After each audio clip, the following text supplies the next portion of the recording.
Hello, everyone. It's Shane Kanto, your Wasteland reviewer, and welcome to the Wasteland, my weekly show where I take a deep dive into a particular film. And it is wild. I've burned through all these Wes Anderson movies, and we're already on Isle of Dogs. But I don't know. These seasons of directors are going so much faster, after 80 weeks of John Ford. But joining me is I have a whole crew of friends here. I'm gonna have them each introduce themselves real quick. And starting off with my buddy Joe, member of the movie club. Hey, everybody. And Adam, one of my most frequent collaborators, who I'll also be recording a different show with in 9 hours when it's a different day for me and later in the day for him. Yeah, same day for me. Yeah, hi, pleasure to be here as always, Shane. And another one of my SiftPop friends and collaborators, it's Alice. Thank you so much for coming on.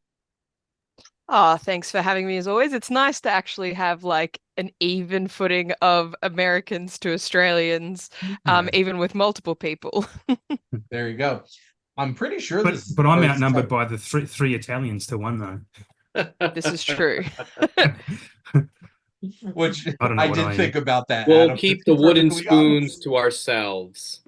In keeping I'll with the let theme of the movie, I'm a mutt, so I'm from all over the place. That's Well, cute. I will like to clarify as well that Alice is actually from Italy, where Joe and I are Italian Americans from the Well, Northeast of America. So it So is, again, very much, I think, in keeping with the film, where it's just kind of like you got your full purebreds, and then you got your kind yeah, of mixes, and then you got the full yeah. mutts and everything like that. Italian American is a whole entire other thing by Yeah, itself. It's a whole other exactly. culture, it really is. Joe and I You gonna guys go would be back. the equivalent of like if I'm a poodle, you guys are like a cavoodle, and then Adam, if you're like a mutt, you're just like I think he's like a border doodle. Like there's border collie, there's poodle. There might be something else. We're not 100% sure. I know there's mainly Scottish, some Irish, and some Spanish in me, and wherever else. Funny English, thing obviously. is, Yeah. I'm like, my brother did his DNA thing and found out he's like two-thirds Irish.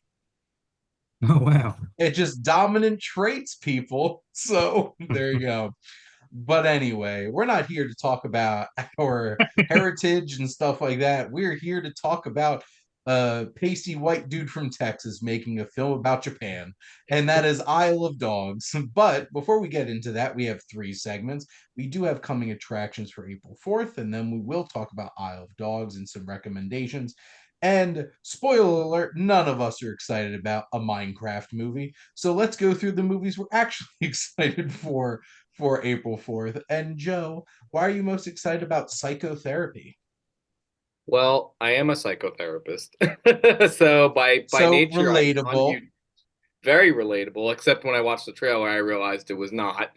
Where the person who is a psychotherapist is actually posing as a psychotherapist and is actually a serial killer played by Steve Buscemi. I love Steve Buscemi. He has the most magnificent eyes ever. And overall is just a very charismatic actor, and I just enjoy watching everything he's in. So for me, psychotherapy coming soon to a theater near you. He just screams like he should play Jim Jones in a Jonestown movie to me. Um, for those who've watched the studio so far will know what I'm talking about. Well, also it's Buscemi. But yeah, Oh, Steve Buscemi, as Yeah, he literally Buscemi. corrects Seth Rogen Yeah. in it, Is which, that thing? Well, that's but actually a fun little thing of like he's actually wrong, but it's like how Ariana Grande is like, oh, it's Grande, it's not Grande, which is how Italians actually pronounce it. But it's the same sort of thing where it's like, if you're in Italy, it's Buscemi. That is how it's Hmm. pronounced. that's But well, in New Jersey, people say gabagool. And so here in America, Italian Americans don't give a shit. So Hmm. they just throw whatever at the wall. Um, but no. So psychotherapy, I haven't watched the trailer yet, but honestly, having Steve Buscemi in something like I'm excited about that. And him playing a serial killer is really interesting. So Adam and Alice, are you both interested in checking out psychotherapy? Yeah, I am absolutely. It's good. Buscemi in it. I know how to say it. the way he wants it to be said now. Yeah, very excited. It's the log line sounds great. There you go. Yeah, agreed. I always love a good movie that has any sort of psychological element to it. I think it like immediately elevates it if it's done well. I need to be so like like I need to emphasize that point. But I think that that's interesting. I think it makes sense because there's always like this idea that these sort of serial killers are super smart. I mean, you've got the whole Hannibal Lecter thing where he was also a psychotherapist who was a serial killer, and so it's kind of minus the cannibalism makes sense. It's kind of been done before, but maybe with something interesting. I also think that Steve, I'll say, well, just now, he Steve. he's just like one of those like he just has that good sort of face for it where it's like, oh, I'm kind of super uncomfortable, but I want to keep watching, so I'm very intrigued. He's funny looking. Yeah. Oh, like in Fargo. I was trying to you say it with more there. tact, but okay. Yeah. You No, know, it's just a Fargo he's line. just- What do he you mean just- funny looking? Just funny you know, looking. funny looking. Funny looking. There's a hilarious Coen Brothers story about that where Steve Buscemi's like, it says like he's funny looking. It's just like, yeah. It's just like, come on, Steve, you What's know your it's point? true. What's your point, Steve? Yeah. Now, Adam, you said Freaky Tales. So what are you most excited Yeah. about Freaky Tales? Look, I'm a sucker for an anthology anything. And this is basically 4 interconnected stories, and it has, well, my boy Ben Mendelsohn. You might have thought I was going to say Pedro Pascal there, but Ben Mendelsohn, got to shout out him. He's great. I'll kind of watch whatever he's in, and if he's playing a bad guy, which is his wheelhouse, and it looks like the cover of it that he is playing a bad guy, possibly. They probably all are, actually. I can confirm. Yeah. Okay. Yeah. Well, look, it's yeah, it's got a good crew behind it as well. So yeah, very keen to check that out. It does Then, look like the cover of the poster does look like. I really don't want to get myself cancelled here, but it does look like Robert Downey's character in Tropic Thunder is on that poster. It is a little poster. I know it's not him, but it looks like him. It's called Freaky Tales. Yeah, Freaky Yes. Tales. I can confirm that that is an actual black man. Yes, yeah. Who's in the movie. But with my poor vision and that small poster, it does look like It is a very small poster. Lazarus. It's a Joe and Alice, have either of you heard of Freaky Tales or interested in checking this one out? I now am. I'm looking at this poster, and it has like a 80s. It definitely has that kind of vibe. It almost looks like, it kind of reminds me of was it Exterminator, the one with the body horror. I just don't know how Pedro Pascal had time to do this movie. I just, To be I'm fair, like, he's in like a He's fourth in of it. 6 movies this year. I think he's Ah. starting to Yeah. hit his Nicolas Cage era where he's just doing anything. He's making Yeah, I hay think while the he's sun try- shines. That's what he's doing. yeah, gosh, because between like you'd think he's done enough at this point for the decade, but I mean, I guess This he's movie like, also remember has- who I am. You, He's you also in the can't- Apple you ad. can't doubt the Like- human spirit. Well, this movie Yeah. also, I think, feels like it might have been made a couple of years ago. Mm. Right. And it's finally, because that's the thing, we're in the era of COVID and the writer strikes and everything screwed up release schedules so badly that things are getting dumped like years after Right. they're actually made. So maybe that's the case. Or, he shot all of his lines in 2 days, all of his scenes in 2 days, which honestly, Ooh. watching the movie, kind of feels like he could have done that, to be honest. That makes So, sense. But I did Yes. get a chance to check it out. It's a fun time. Yeah, So- sweet. And then, Alice, I know you mentioned psychotherapy as well, but also a nice Indian boy. So what made that one Yes. stick out to you? I love Jonathan Groff, first of all, so I'm always very keen whenever he's in anything that looks, and I also think he has just had such an interesting slew of roles, everything from like, I remember seeing him back when he was on Glee as like, kind of, he plays a bit of an ass, and then but then it's okay, he gets better. But then Mindhunter, I'm still upset that we haven't gotten new Mindhunter. But then also like Frozen, and then obviously Hamilton and everything. So I'm always keen for whenever I see him. And something to know about me, so my day job involves working on international marketing for a university here in Australia, and our Wow. big focus in terms of market is India. I get to go, once a year, and I have become extremely embroiled in and around Indian culture, Indian history, Indian social constructs, and all that sort of stuff. And so whenever there's a story that is like in that kind of world, I'm so intrigued to watch it and see how accurate it is, but also like just kind of enjoy it. And then I don't know, it just kind of brings me into it a little bit more, and I have all this extra context behind me as well. So I always find that interesting too. Yeah, this is a very charming film, and like it's interesting because Mm, Jonathan Groff's character is a white man adopted by Indian parents and raised yeah. Indian, and Yeah. has this like love of Bollywood and stuff like that. Yeah. And he's super charming, and Karen Sony is so uptight and awkward, Yeah. and just their dynamic is a lot of fun to check out for sure. Exactly. And it gives me like, I don't know if you guys have seen the movie Happiest Season with Kristen Stewart. Like it came out a few years ago. It has Yes. Mackenzie Davis in it, and Kristen Stewart and Victor Garber and Mary Steenburgen. It's one of my favorite like Christmas movies because it's so good. It's really heartwarming. I think Alison Brie's in it too, and it's obviously it's about a woman who brings home her girlfriend for Christmas, but they don't know that she's gay, and so they have to yeah, they're roommates, and then it's all about like, Her it's best a friend. classic, very classic Christmas story. Goes exactly how Mhm. you think, but I do very much enjoy it, and this gives me similar vibes. So I am, but with a little bit more of like maybe a lightheartedness, which if that makes any sense. So I think this could be really good. I'm very excited for it. Has a Joe, Steve Buscemi connection too. Oh God, he's everywhere. Yeah, with Karen, what's his name? Karan. Karen I'm not trying Sony. to pronounce. Yeah, from Miracle Workers. So yeah, Yes. I I miss Miracle Workers already. yeah, me That was too. such a fun show. And then my recommendation is going to be The Luckiest Man in America. This Hmm. is a true story based off of a man who won a ridiculous amount of money on Press Your Luck, aka Whammy, when it got rebranded when I used to watch the Game Show Network all the time in college, um, and in high school. But Paul Walter Hauser, I think, is the biggest reason why I'm excited about this movie. Yeah. And he's such an interesting actor.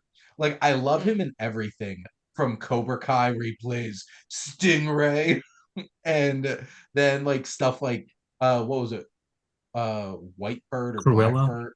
Blackbird Oh, yeah, that was Blackbird. on Yeah. Apple, where like he was really unnerving. And this has Walton Goggins, which I'll watch anything that has Walton Goggins in it. And he plays like a game show host. So definitely hamming it up. David Strathairn.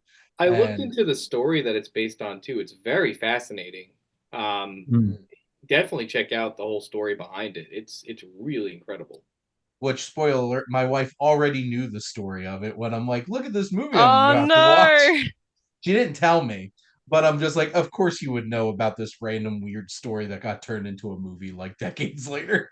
So, but it has like that. It seems like it really captures that like vibe of that time period, and that like old school like neon game show vibe is so much fun. But yeah, was this one on anybody else's radars? It definitely was. I definitely want to check this one out too, because the actor himself. I mean, I remember when he did a spot on It's Always Sunny as a kid playing a juggalo in school, and Charlie thinking he's calling himself a juggler, not understanding he's painting his face. Yeah, it was Oh, on it's my always radar. fun. I'd heard about it, but yeah, I'm more interested now after hearing you explain a little bit more about it. I'm looking it up as Mm. well. Mm. Is it just me, or are there a lot of movies about like weird game show occurrences happening right now? Between like there was the one with Aquafina, and then there was the one that Anna Kendrick directed. Yeah, and now there's this one. There's a lot of like old school game show type movie. Yeah, well, not that kind. I mean like the old school. When That's they're not very doing one different thing. about, I think they were also trying to do one about Who Wants to Be a Millionaire in I think the British version where the guy cheated, or was it an American version where Yeah, someone no, was in the crowd didn't they do? coughing? I think they did do that. Yeah, They yeah, yeah. did I that, think did they? Okay.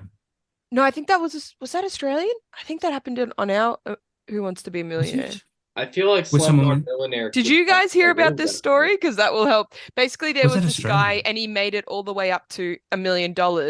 And basically, it was found out he was cheating because somebody in the crowd was like his plant. And every time he went to go pick a wrong answer, he like coughed loudly. And that was the tell. And they figured it out. I remember when it happened. Like, I remember it was like a huge scandal and everything when it Want to happened. go with I A? feel like that's not subtle enough to get away with. It's just like cough, cough. Yeah. Like you may as well just stick a finger for like A, B, C, or D, you know, and it's like clearly that guy is giving him signals. Yeah. Yeah, Yeah. yeah. I'm Thermal gonna can look it up while we signals. Must continue be the to same talk. guy with Yeah, the sorry to Astros with the trash cans as Shane. Oh my God. Guy just sitting in the stand and like the audience with a trash can just banging on. Oh, it was Oh man. England. It was England. It was England, yeah. Yeah. Interesting. But yeah, so a lot of interesting smaller films to go check Hmm. out instead of feeding the machine and going to see a Minecraft movie. So No. but let's shift gears into our feature film, and I have some background here on Isle of Dogs, not a ton, but besides it'll take me 10 minutes to read the cast. But this is released in 2018. This is written by Wes Anderson, but the story had Roman Coppola, Jason Schwartzman, and Kunichi Nomura, who all were involved in creating the story for the film. This is starring, we have Bryan Cranston, Koyu Rankin, Edward Norton, Liev Schreiber, Bill Murray, Bob Balaban, Jeff Goldblum, Scarlett Johansson, Kunichi Nomura, Tilda Swinton, Ken Watanabe, Akira Ito, Greta Gerwig, Akira Takayama, Francis McDormand, F. Murray Abraham, Harvey Keitel, and more. Because I feel like at this point, Et al. which next week's gonna be even more fun when I have this French Dispatch. It's just that'll Do you take think me he 50. just always tries to add on like 2 extra famous cast members per movie until it just gets to even the extras are famous at some point? That would be actually such an interesting movie. What if he made a movie where like the main characters are like unknowns and then Yeah. all the extras are famous people? How dare I don't you? know how that'd be possible. That's a great That's a great idea, isn't it? idea. Yeah. I That think is a that would be great idea. hilarious. I would want to see that happen. I want to see Um, Leo and Brad as extras in this movie. So that'd be a great. Great. Now, this was narrated by Courtney B. Vance, music by Alexandre Desplat. The box office for this was around $64 million. This was the second stop motion animated feature for Wes Anderson, draws inspiration from Akira Kurosawa and Hayao Miyazaki films, as well as Rankin Bass and The Plague Dogs and 101 Dalmatians. And this opened at the 68th Berlin International Film Festival, won the Silver Bear for direction, and 2 Oscar noms for animated feature and score from Alexandre Desplat. So that is my background. But let's go around and get some general thoughts here. Basically, the synopsis says set in Japan, Isle of Dogs follows a boy's odyssey in search of his lost dog. And then there's a ton of political elements and robotic dogs and all kinds of nonsense. But Joe, let's start with you. What were your general thoughts on Isle of Dogs? It's funny because I went back to my best of 2018 list when this movie came out. The other animated films, it was a really bad year for animated films that year. You had the Grinch remake that came out, Wreck-It Ralph 2, which was, I mean, I kind of cringed that I wrote that it was like one of the better movies. It's not that good. I think there was a couple others that came out. There was Incredibles 2 that came out, but like overall, yeah, Spider-Man Into the Spider-Verse would came out that year, so maybe I feel like it took a little bit of that shade away from Isle of Dogs. However, I feel like the first thing I think of when I think of this movie is the world it creates, because it's not really Japan. I mean, it's kind of Wes Anderson's take on a surreal version of Japan, and because he's taken so much joy in working on a stop motion world where he can really literally craft this place himself. Like I remember reading about how I think this is the one Wes Anderson movie that he had a little bit more on set directing with it, whereas I think he kind of relied on the animators for Fantastic Mr. Fox, and I feel that way. There's a great video online talking about this one particular scene where a character is making sushi that's poisoned, and the hands that they're using are almost life size, and they're going through animating this particular um, piece of sushi, and it's so beautiful watching the time lapse of the animator working on this. So it definitely created its own world. I think sometimes, and maybe this is why, and we were talking about before the podcast started with Alice. It's not as tight as Fantastic Mr. Fox. I feel like there really wasn't much more to go off on. I still enjoy this movie a lot. I just think it kind of meanders a little bit between the dogs and the humans a little bit. I feel like where if it kind of just focused a little bit more on the dogs, or maybe just focus on the humans, but then that would take away from the dogs, which is kind of the centerpiece of the movie. I feel like it would have been a little bit better. The voice acting, it does the same thing that Fantastic Mr. Fox did, where the characters are speaking the language that they're from, the country that they're in. Fantastic, it takes place in England. They're in Japan, so all the humans are speaking Japanese, whereas the dogs are speaking American. Which I believe it or not, I think he got that from Robin Hood, Disney's Robin Hood, where all the animals spoke with American accents, and I guess Oh yeah. is still picked up on. So I thought that was kind of a cute little detail. And again, really good cast. I mean, like you said, Shane, you can go through 10 minutes talking about all the cast, including Yoko Ono, who's surprisingly Yeah, not I did yelling. leave Yoko off. Sorry, Yoko Ono. Uh, but Adam, what are your general thoughts? How do I go after that? Yeah, no, look, this is a great film. Every time, I think this is maybe my third or fourth watch, and every time I watch it, it just creeps up a little bit higher in my estimations. Yeah, it's beautifully animated.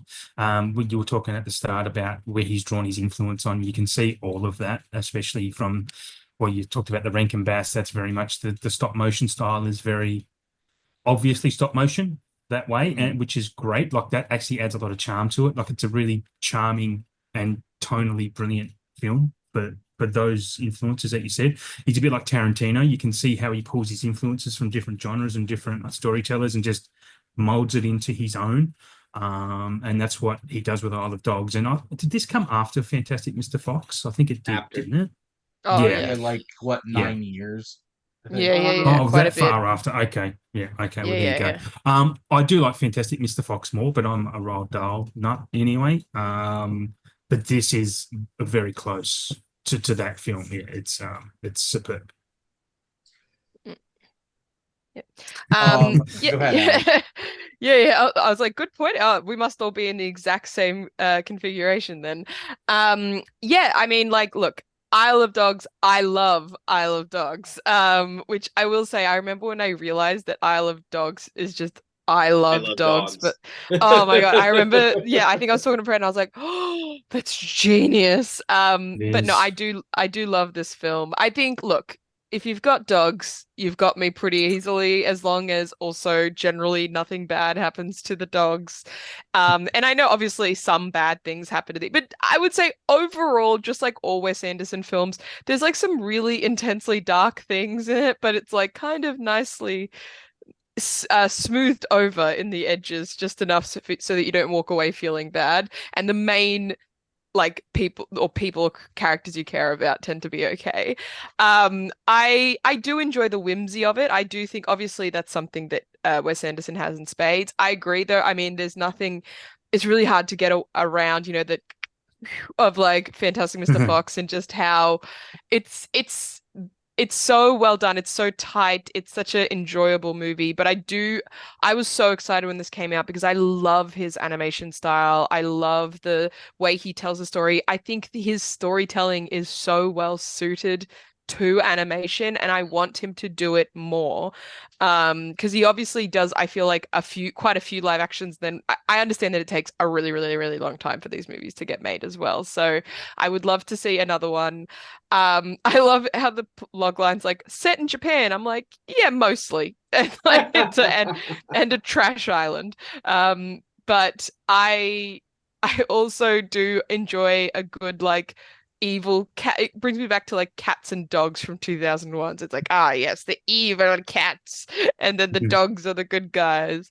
But yeah, it's whimsical, it's fun, but it's also like just as dystopian and dark as any of the like, your 1984s or your Hunger Games or anything like that. It just so happens that the dystopia is around the companion pets more than anything else. This I as I go through the directors, I keep a log list of my rankings of this, and this is my number 7 film so far, and like I still have French Dispatch and Asteroid City, and then Mm, the 4 Roald Dahl shorts. mm. God, I'm gonna be done this in a month and a half. And this is this film, like it's on my lower end of his feature films, but like I just love Wes Anderson so much, and I would certainly argue this is one of his most ambitious films. This is such Mm.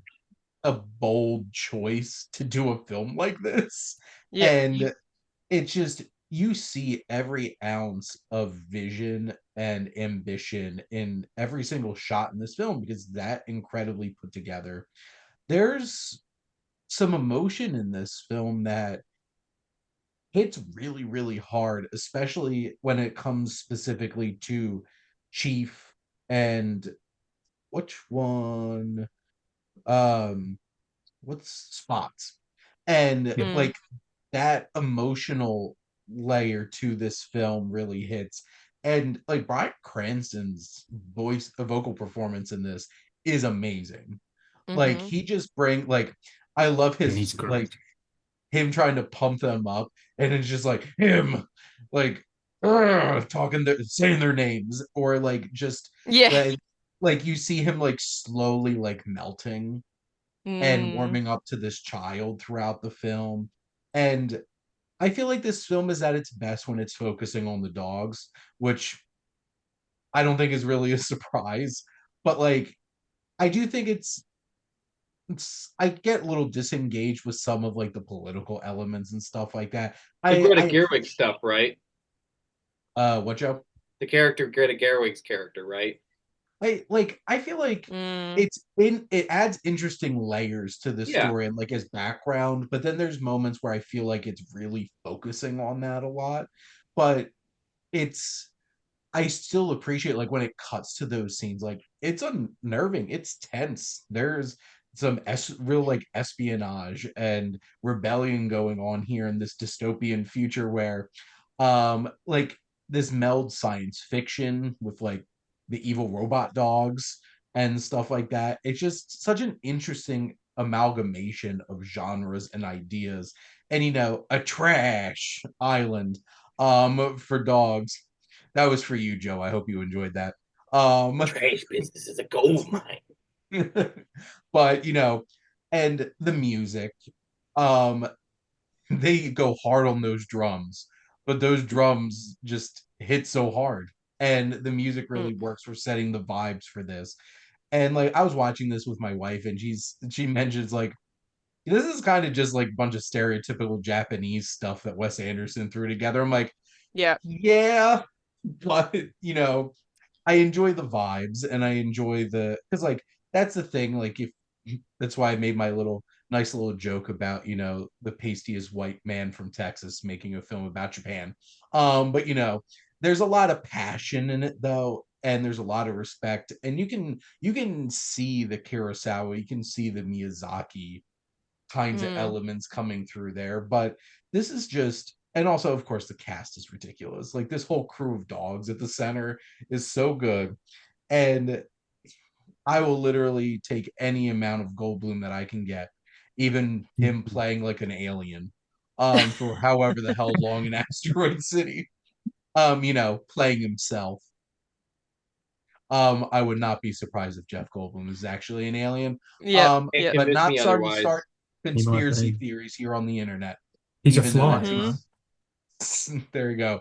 But I guess what are some of the from you all? What are some of the big things that maybe we haven't mentioned that really stood out to you all about the film?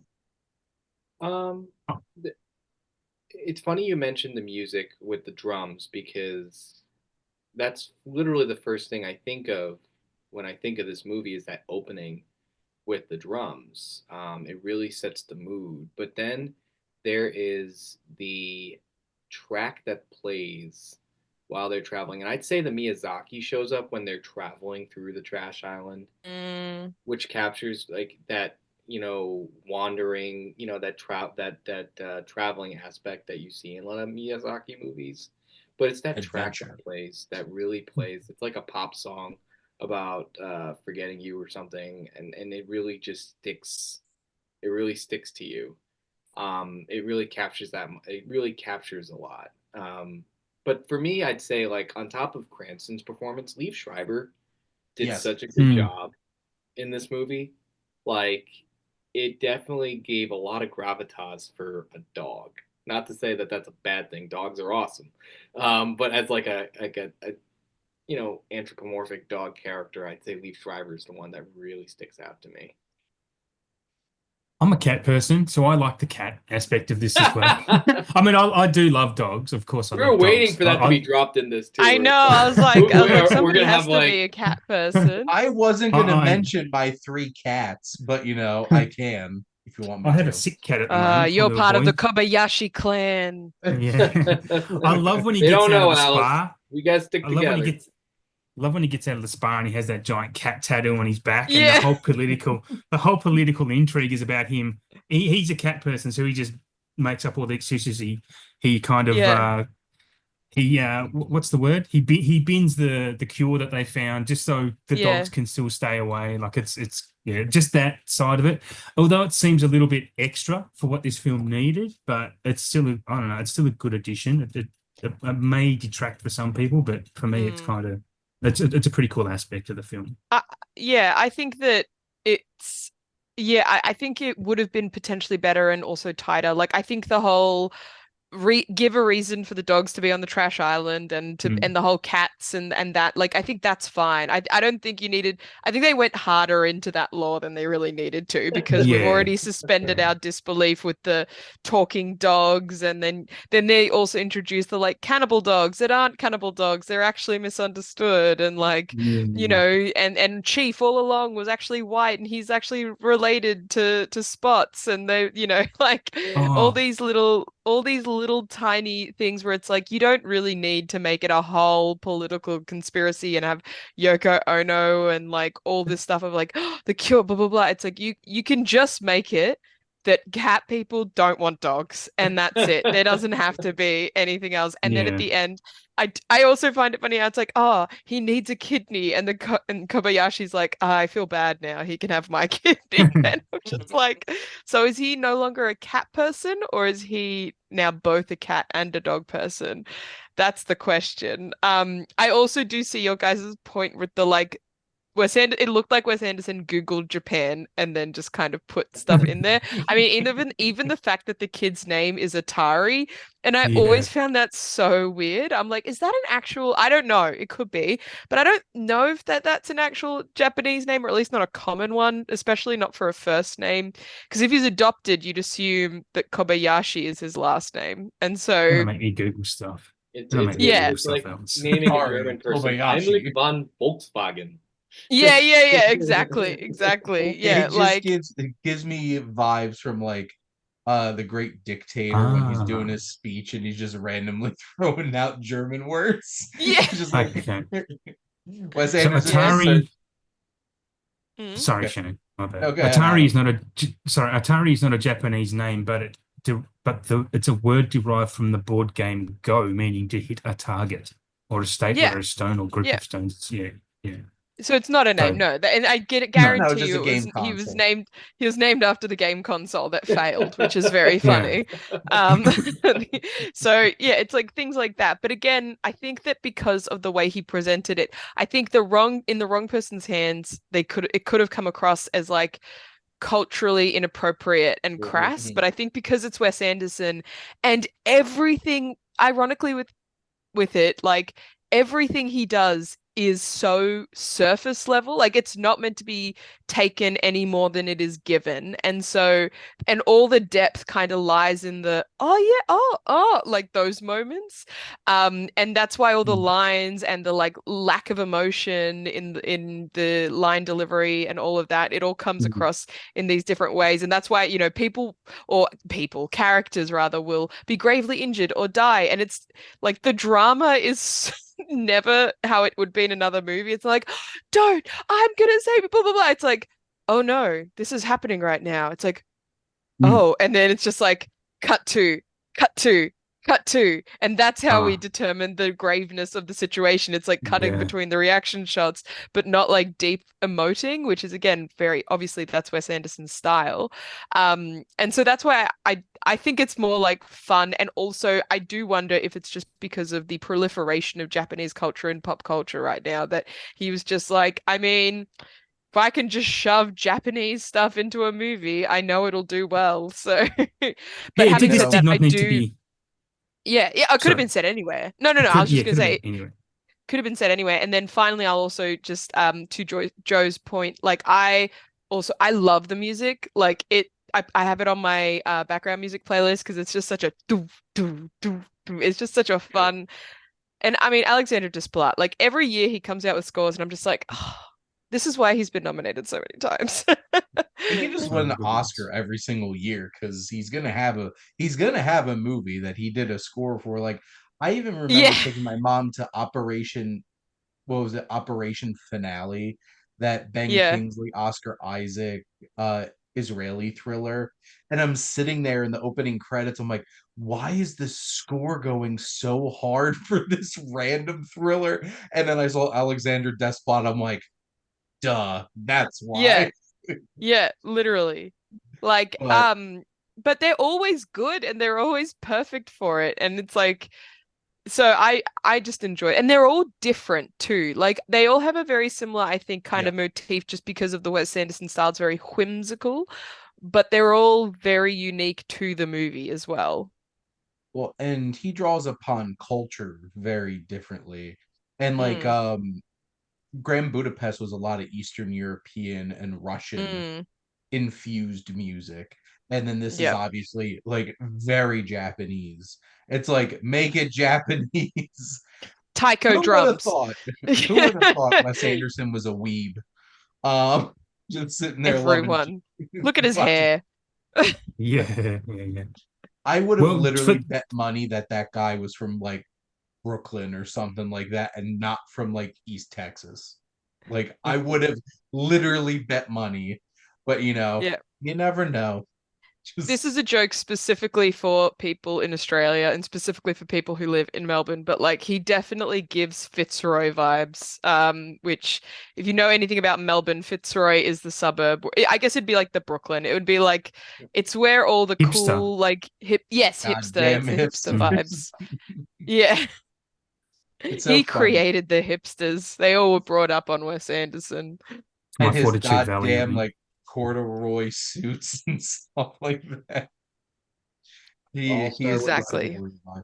And then he grew on a mustache. I'm like, I didn't think he could get any more hipster. And now I'm like, oh my god, he has reached his final form. Um, It doesn't help but that he's now like a spokesperson for Mont Blanc pens, which are like really fancy fountain pens, and he says like for their he 100th would be. anniversary. I know, like it's But interesting. I have to say, these dog designs and just the Oh, detail, the fur and everything The is animation. my incredible. favorite's the It pug. really is. I love the pug. Uh, Just like just That's the sneaky thing about Anderson, though. Everything, like you were mentioning before about surface level, everything looks so basic and cheaply made. But when you look into the mm, detail, it's all so meticulous. Like it's deliberately mm. designed. So it's just beautiful.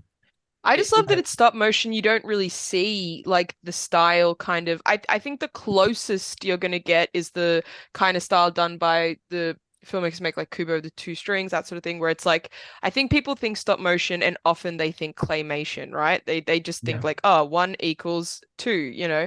But I do, yeah, it's so like crafty, I guess is the word. Like it's all the Fur little moves tiny, with every detail, with every character. The fur is which moving, even though most of the time that fur is not. There's wires inside that fur yeah, in place. exactly, which also explains why it took so long to make, and why it'll probably take another 9 years for the next animated film to come out. I would be curious if he ever would do a 2D animated film. Like I wonder if that would be That enough for him. We Because I need think he we likes need the Wes texture of stop motion. we need Wes that Anderson to do a Pixar film. No, no, Just no. We Pixar need Wes highways. Anderson to do a Ghibli film.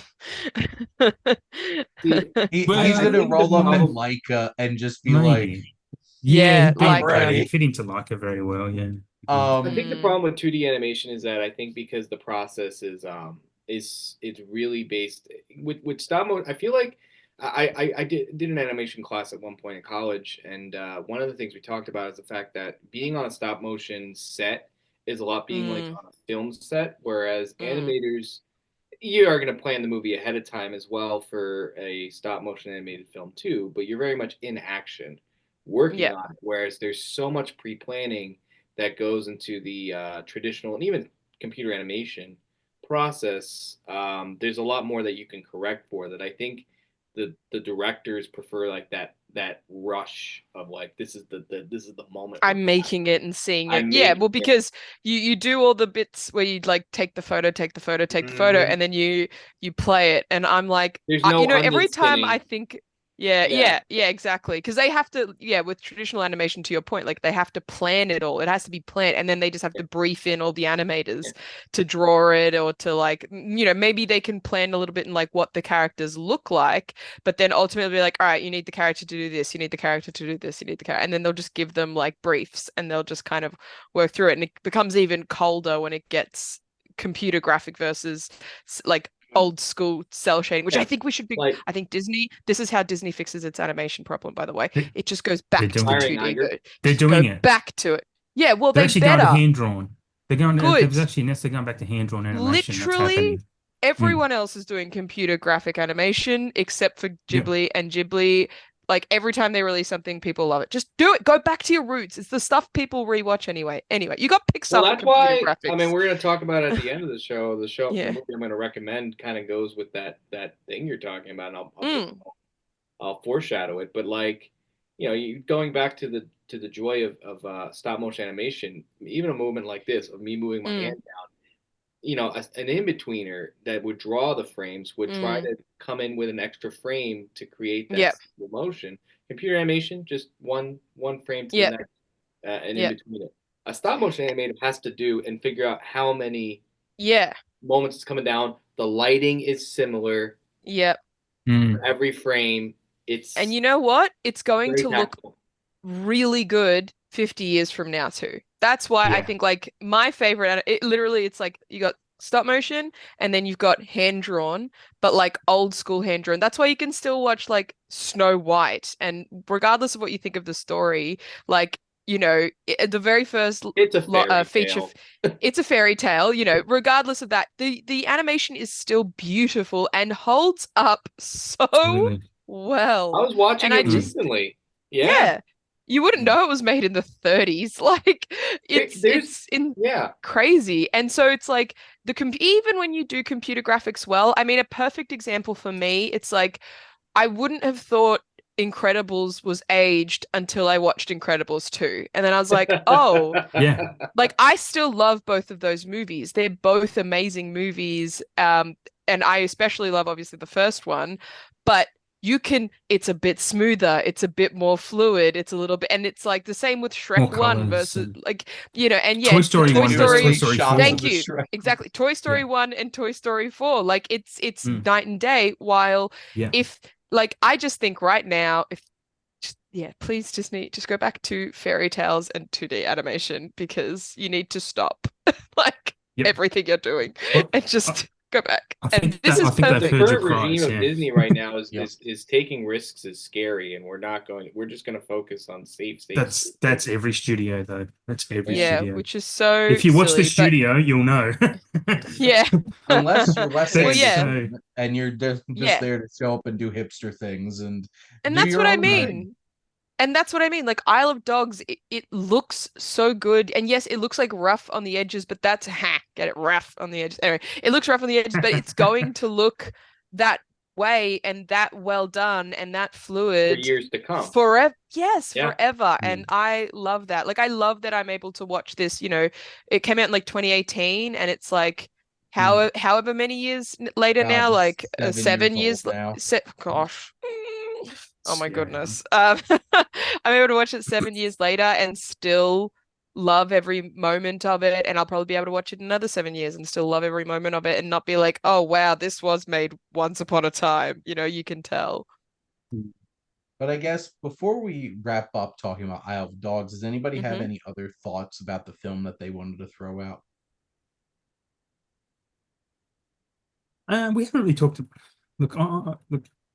I don't want to elongate this more than we probably have, but we haven't really spoken about the characters themselves. Like, as in, I mean, Chief is the main character, and Mm, just the growth they show. And I mm, don't know. There's something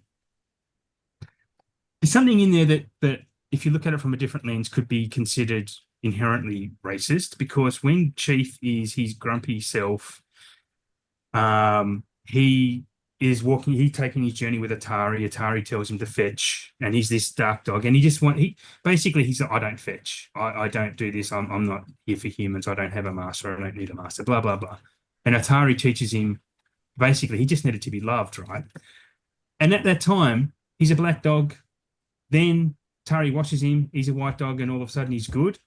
That the optics of that might not be great, to be honest, but I don't know if anyone else has considered that. I did want to bring that up. I don't know why I Oh, wanted like to a bring that black up to dog bring that it down on becomes a it. white dog. And yeah, because he's a bad dog Mm. technically when he's black, and now he's good when he's white, and it just turns out he's Spot's Mm. brother. But it's still, I don't know, the optics of that are a little bit iffy for me, I can and probably guarantee would you be for a Wes lot of people. Anderson did not think about that once, but it's there. Yeah. Well, that's the thing. You It's don't need to think there. about. Yes, that's what subconscious is, though. You don't think about what you're doing. Yeah, I mean, I just think it has to do with the fact that it's the reveal that he's a lot like I keep forgetting his name, Leaf Shriver's Spots. yeah, Spots, Spots. yeah. He's related to Spots. Yeah. It's funny because you'd think that Yeah, it Spots' is, name but- would be Chief and Chief would be just because like he's like a bodyguard and stuff. And that makes sense that he'd be called Chief. But Yeah, anyway, yeah. but That's I why it's easy to actually confuse them because of that. I actually to your point, Adam, something that I find interesting about it is that with dogs, you can have siblings that are completely different colors. So like litters will Yeah, come out, absolutely. and even purebred litters, like if you're looking at like Labradors or whatever, you could get a litter of like brown, black, white, yellow. I don't know what the what the normal color of a Labrador's called. But Gold? gold, I guess so. But so that actually they could have still been brothers and been different colors. Absolutely, yeah. So that's another thing to put on top. But again, to to Joe and Shane's point, like I guarantee you that was just Oh. Wes Anderson being like, it's like he dyed his hair, but his It's a hair's reveal. naturally brown. Yeah, exactly. Yeah. And there was yeah. there was zero thought process in that. But I also see your point where it's like if you've thought about it, other people have probably thought about it, and Yeah. and that is something that I think it kind of brings up the conversation of, is that a responsibility of an artist when putting out, particularly when he is bringing out, even though it's a bit silly in what it is politically charged around, it is a politically charged film. There's a bad dystopian government, and then there's the good guys that have to tear down the bad dystopian government that is ultimately made up of a corrupt cohort. In this case, the Star corrupt Wars. cohort are cat people, but it is Yeah, very yeah. obviously like pretty adaptable to a bajillion other corrupt cohorts. And This so reminds me of the whole entire Darth Vader thing Yeah, from Yeah. it's Star Chasing Wars. Amy, where it's Yeah, just yeah, yeah. like this ebony figure in space, and they take his Vo- mask off and voiced by reveal voiced by a black guy, and then he's actually a white guy. And he's white under there. Yeah, But all yeah, his yeah. minions are white. Like does the that mean stormtroopers, that they're all every white. black man wants to be white on the like Yeah. and then like most people are banky, it's just like basically saying that's something stupid. But I think it's interesting because like I know the functionality of it is the twist, the shock. 100%. Yeah. Oh my No, I God. agree. But you know what modern audiences are like now, like especially this Gen Z millennials coming up, they see things the way I've just pointed out. So yeah. Anyway, look, I totally agree. I don't think it was a deliberate act. It never would be. That's And a lot of virtual those things that signaling. you Oh no. do see, Yeah. no, there's a lot of those things you do see in films that people bring up. It's just like, get over yourself. And I'm bringing up a point where I would say to someone, get over yourself. That's not what the intent was. But I'm just bringing it up because we're supposed to be talking about the film. So yeah. Well, I want to add to Anyway. that as well too. I'm glad that you brought that up because I think this is a problem that most modern filmmaking is having, and I feel like I love Christopher Nolan. I think I'm really looking forward to the Odyssey, but there is a part of me that feels like he's gonna have the characters over explain things. This is a show not tell presentation. I feel like a lot of movies nowadays has to explain, right? And I think that's where the political aspect of the movie gets bogged down, is that this is something like, it's funny that he's using Plague Dogs or even like Watership Down as reference, because those are movies that didn't really explain. The animation did its work. The characters were going through these situations. They're never really explaining the context or the political aspect of these things. And like, it's funny we also brought up Snow White as well too, because Oh before gosh. jumping onto this, I didn't watch the new one, but from what all the reviews No. have said is that they've over-explained the lore. They've Yeah. like, it's not a remake of Snow White, it's a reimagining in a sense that this is like a more practical version of Snow White. But Well, it's they're still not remakes, Joe. They're reimaginings. reimaginings, yeah. Yeah. But like, where you literally Recharge look you at what money, Disney get was more doing, money it's like, out of where's the magic? Mm. And Yeah. part of me is wondering too if maybe this is the type How about Mufasa? That entire film is an over-explanation of the lore that literally makes no sense. Sometimes things don't need to be explained, like where Pride Rock comes from. It can No, it's just be a rock. like, It doesn't have to have been made as part of the origin story of Mufasa. Okay.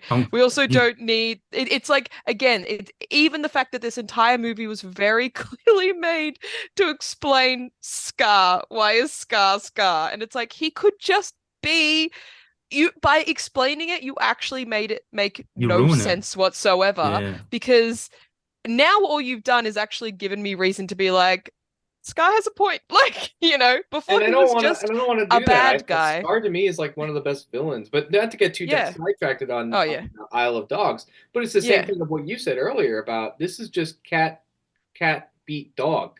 That's the story. It's try to beat dog. Cats don't like dogs. That's it. Yeah.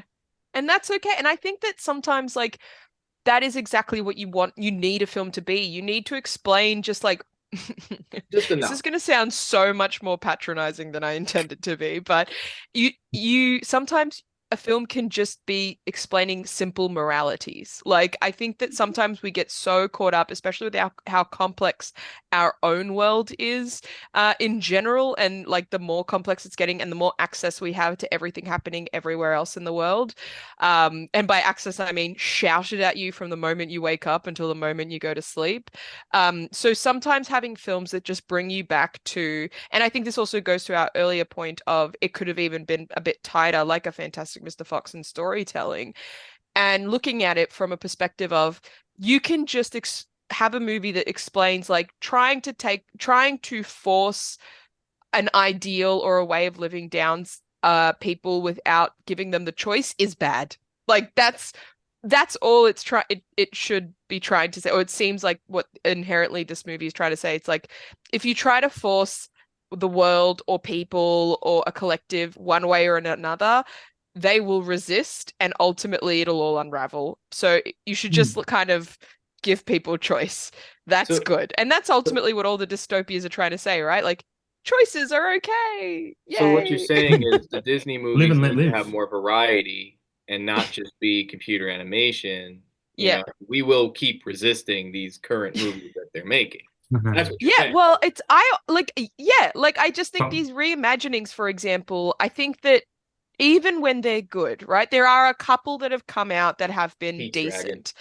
Yeah, well, even like things like sorry, I said that because I recently rewatched the original Pete's Dragon. I'm like, not hard to be better than that, but okay.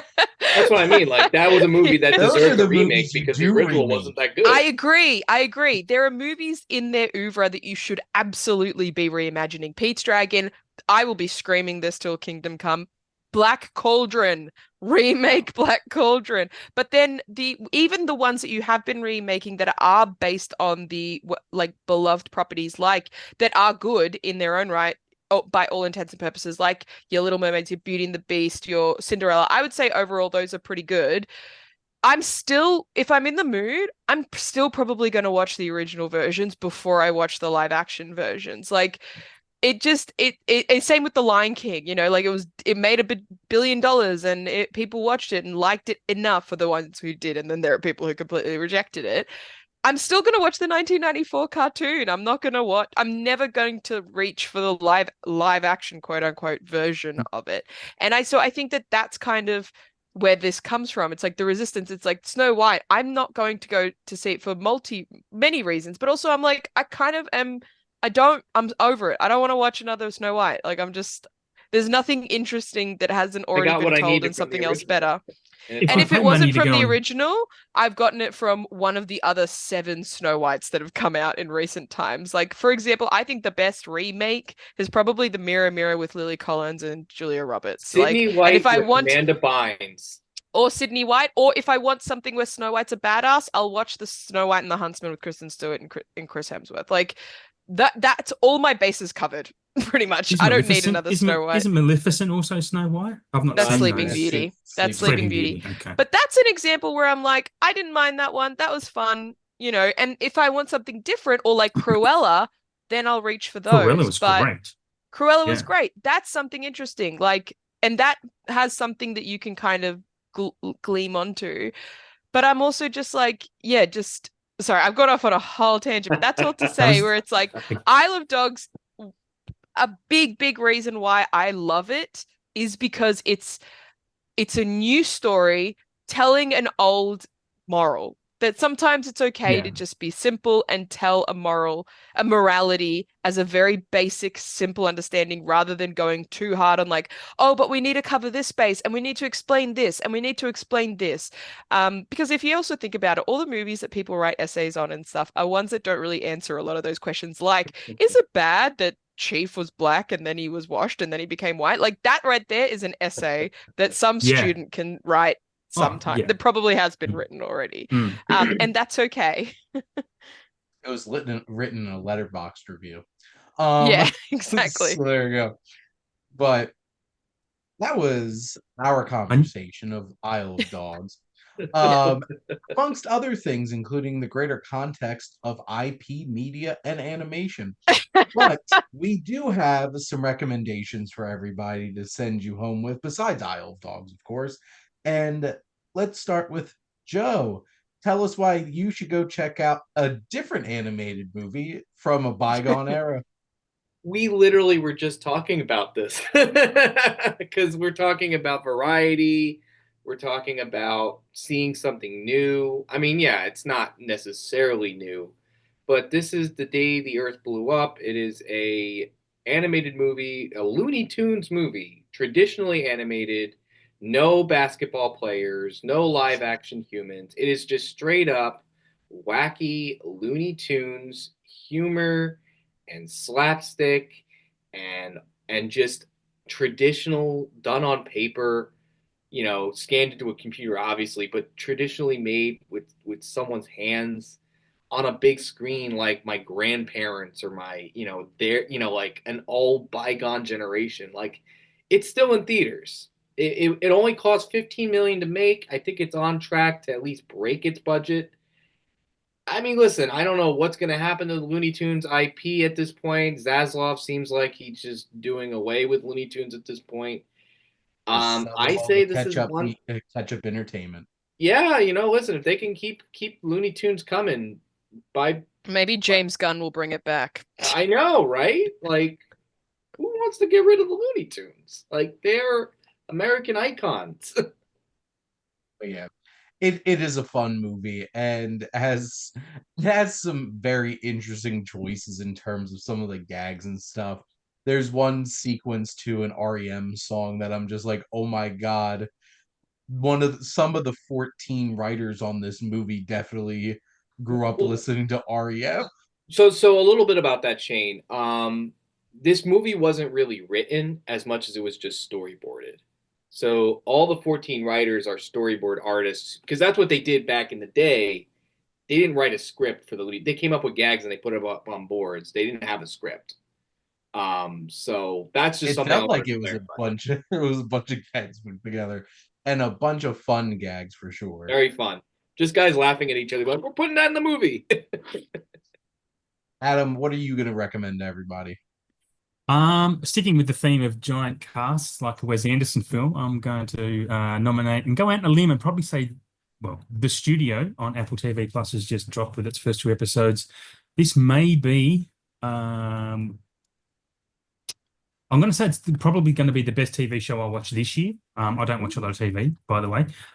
It's going to win Emmys. It has an incredible bunch of cameos. And this is a show that's made for film people. And it kind of does speak a lot to the state of the current state of the studio system. Seth Rogen is a film lover who suddenly finds himself launched into the head of a studio called the Continental, and he wants to make films, whereas the boss of this studio wants to make films that make money. And there's a bit of a clash there. And I mean, the first episode is great. Martin Scorsese is acting in this film. He cries, the poor bloke. And Such an underrated actor too. I love when he's acting. Marty's good, yeah. So he even good. drops the N-bomb in one of his movies. Taxi Driver. Yeah. Talking about his wife who's sleeping with someone. Yeah. But episode 2 of this is probably one of the greatest episodes of TV I've ever seen. It is just incredible. I don't want to spoil it for people, but it's absolute 10 out of 10 must-watch show for sure. Even 2 episodes in, 8 more to go, out on a limb. It's the best show of the year. Episode 2 is so stressful. So stressful. It's so great, though. It's so great. It's funny. It's everything. It's just everything, this show. Yeah. Alice, what would you like to recommend? I'm going to recommend a video game that's just come out a few weeks ago. It's called Split Fiction. It's by the same people who made It Takes Two, if anyone remembers that game. So it is similarly to that. It is a co-op video game, so you do have to play it with another person, online or on the same console. And it so far, can I just say, I think it's a perfect video game for any couple or like really close friend to play, particularly.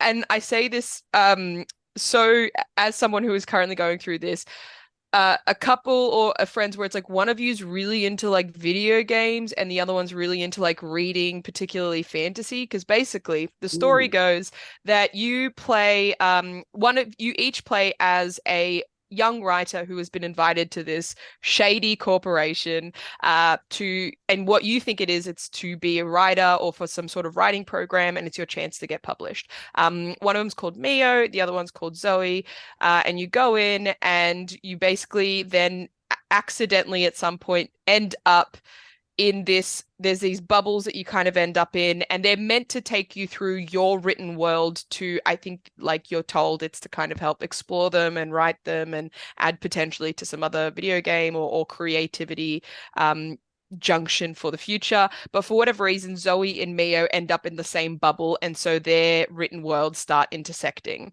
Now, Mio is a science fiction writer, and Zoe is a fantasy writer. So basically, throughout the game, you are constantly being thrown from a science fiction world that Mio has written into a fantasy world that Zoe has written. But it's not the same world. So it's basically throughout the game, they keep being they're being taken through every single story they have ever come up with in their brain. And so this is everything from like your epic, like Star Wars dystopian fight against the bad guys science fiction, all the way in your fantasy with the big, like you have to go traveling through and fighting a bunch of orcs and trolls and having to not be destroyed by them. And then you also end up in the fantasy world where you're both like talking pigs with powers in like a mudslide. And so it's like every kind of thing. And you're basically interweaving between these different worlds while trying to figure out why, like, what is happening? What is the ultimate goal of, is this corporation actually shady? And you have to fight to keep your stories from being taken away from you, essentially.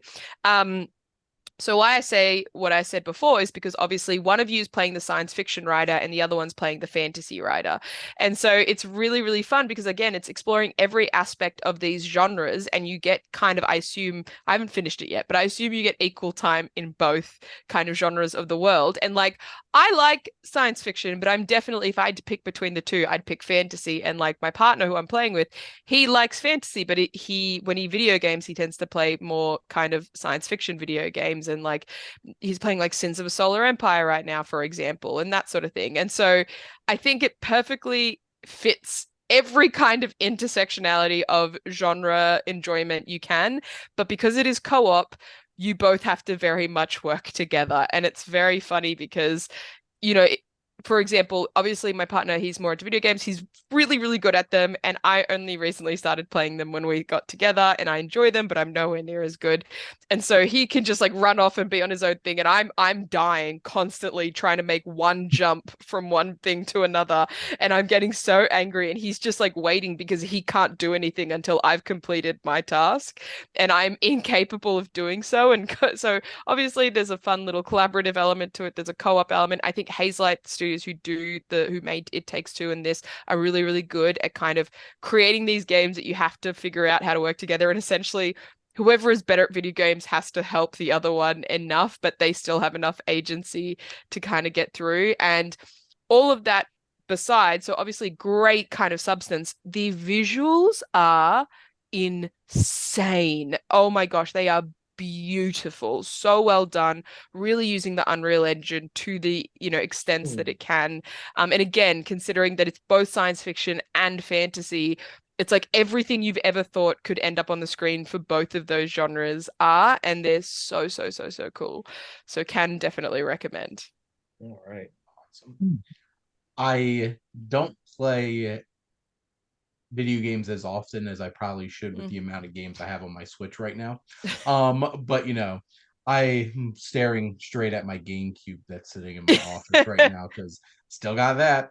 Also very topical with our best ever challenge for SiftPop as we speak, making recommendations for video game adaptations. But I'll go through my 3 recommendations real quick. So the new film that I want to recommend is The Ballad of Wallis Island. I've seen about 210 films so far this year, and this cracked my top 5. I love this. I thought this is incredibly charming.